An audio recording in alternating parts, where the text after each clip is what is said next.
BRS party working president KTR Telangana భవన్లో తమ పార్టీలోని బీసీ నేతలతో సమావేశాలు నిర్వహించారు. ఇటీవల తీసుకువచ్చిన కులగణన సర్వే నివేదికలో బీసీ జనాభాను 5.5% తగ్గించి చూపించారని ఆరోపించారు. దాదాపు 22 లక్షల మందిని లేనట్టుగా చూపించారని మండిపడ్డారు. బీసీ జనాభాను తగ్గించి చూపడంపై సీఎం రేవంత్ రెడ్డి బీసీలకు క్షమాపణ చెప్పాలని డిమాండ్ చేశారు.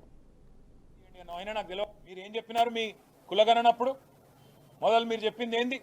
స్వచ్ఛందంగా ఎవరు ముందుకొస్తే వాళ్ళు రండి, ఇచ్చేది ఏంటి అన్న అయినా నాకు గెలవక అడుగుతా. కుంటి సాకులు అడగడం కాదు, కుంటి సాకులు ఎత్తడం కాదు. కేసీఆర్ గారి ఎలక్షన్ అఫిడవిట్ నీ దగ్గరనే ఉంది, నా ఎలక్షన్ అఫిడవిట్ నీ దగ్గరనే ఉంది. నువ్వు ఎవరో పేర్లు చెప్పినావో వాళ్ళందరి ఎలక్షన్ అఫిడవిట్లు నీ కాడనే ఉన్నాయి. అయినప్పటికీ నీకు అంత బాధ ఉంటే మళ్ళీ రీసర్వే పెట్టు. మేమందరం కూడా, ఎందుకంటే మా బీసీలకు అన్యాయం జరిగినప్పుడు మేము కూడా, ఎందుకంటే నీకు సాకులు వెతకడానికి అవకాశం ఇవ్వద్దు కాబట్టి అందరం పాల్గొంటాం. అందరం కూడా నువ్వు కోరిన అన్ని వివరాలు ఇస్తాం.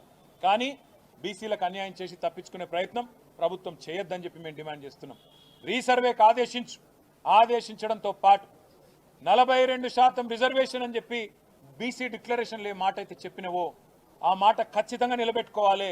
మొన్న నువ్వు అసెంబ్లీ పిలిచినప్పుడు మేము అనుకున్నాం చట్టబద్ధత కల్పిస్తావేమో, 42% రిజర్వేషన్ బిల్లు తెస్తావేమో అనుకున్నాం. నువ్వు బిల్లు తేలే, కేవలం సొల్లు మాత్రమే తెచ్చినావు. ఓ స్టేట్మెంట్ అని చెప్పి పట్టుకొచ్చినావు, ఏదో నిమిషం చదివినట్టు చేసినావు, అవతల పడ్డావు. అందుకే ఈ సొల్లు మాటలు కాదు, బిల్లు తీసుకురా. 42% రిజర్వేషన్ కల్పిస్తూ వెంటనే పెట్టు. నువ్వేమో చెప్తూ మా పార్టీ ఇస్తుంది 42% అన్నావు. మీ పార్టీ ఇచ్చేది 42%? బీఆర్ఎస్ ఇదివరకు 50%కి మించి ఎన్నడో ఇచ్చింది బలహీన వర్గాలకు టికెట్లు. అదేవిధంగా మరి ప్రాతినిధ్యం స్థానిక సంస్థల్లో కానీ అసెంబ్లీ ఎన్నికల్లో, పార్లమెంట్ ఎన్నికల్లో అత్యధిక సీట్లు కేటాయించిందే కేసీఆర్ గారు, బీఆర్ఎస్ పార్టీ. మొన్న పార్లమెంట్ ఎన్నికల్లో 12 జనరల్ సీట్లుంటే ఎస్సీ ఎస్టీ కాకుండా ఈ రాష్ట్రంలో, అందులో 6 అంటే 50% బలహీన వర్గాలకు కేటాయించింది బీఆర్ఎస్ పార్టీ. అట్లే శాసనసభ ఎన్నికల్లో మీరు మోసం చేసినారు కాంగ్రెస్ పార్టీ వాళ్ళు. 34 సీట్లు ఇస్తామన్నారు, పార్లమెంటుకు 2 చొప్పున. కానీ మీరు అల్టిమేట్గా ఇచ్చింది 19.